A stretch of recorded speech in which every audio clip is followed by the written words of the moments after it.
در دوره نقشه چهاربینی‌ها با اشاره به 35 سالگی استقلال دولتی جمهوری تاجیکستان و اجرای برنامه دولتی مجموعه رشد تربیت و معرفت اکولوژی اهالی جمهوری تاجیکستان برای سالهای 2021-2025 و در این زمینه بهداشت محیط زیست و استفاده عاقلانه زمین‌های نزدیابلگی مؤسسه‌های تعلیمی در ناحیه واسع با استفاده از روزهای آفتابی فصل زمستان حشرهای دسته‌جمعانه تشکیل گردیده نیال‌های سویافکن و میوه‌دهنده شنانیدند.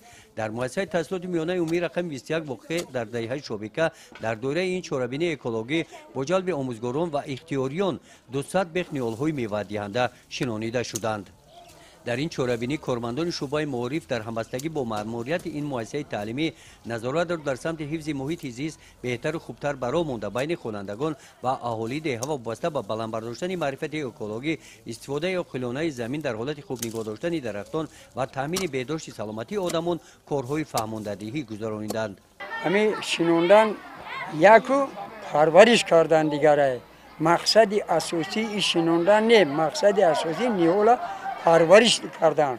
اگر ما شنونیم پرورش نکنیم این مهنت ما ثمر نمی‌دهد. مقصد یگانه همین نیولا شنوندی باید چون فرزند باید نگاه بکنی در آینده میوه آن رو استفاده بری. طبق اطلاع رهبریت شعبه معارف ناحیه واسع به همین مانند در همه مؤسسه‌های تعلیمی ناحیه بابت تازه و آزاده نگاه داشتن محیط زیست و اجرای برنامه دولتی مجموعه رشد تربیت و معرفت اکولوژی اهالی جمهوری تاجیکستان برای سالهای 2021-2025 در موضوع حفظ محیط زیست از جمله پیشگیری تغییریابی اقلیم طبق نقشه چهاربینی‌ها کارهای کپزار نمودن محیط زیست ادامه دارند. گزارش خواجه نظریف خدای نظر ظهوروف از ناحیه واسع برای برنامه اطلاعاتی نوید.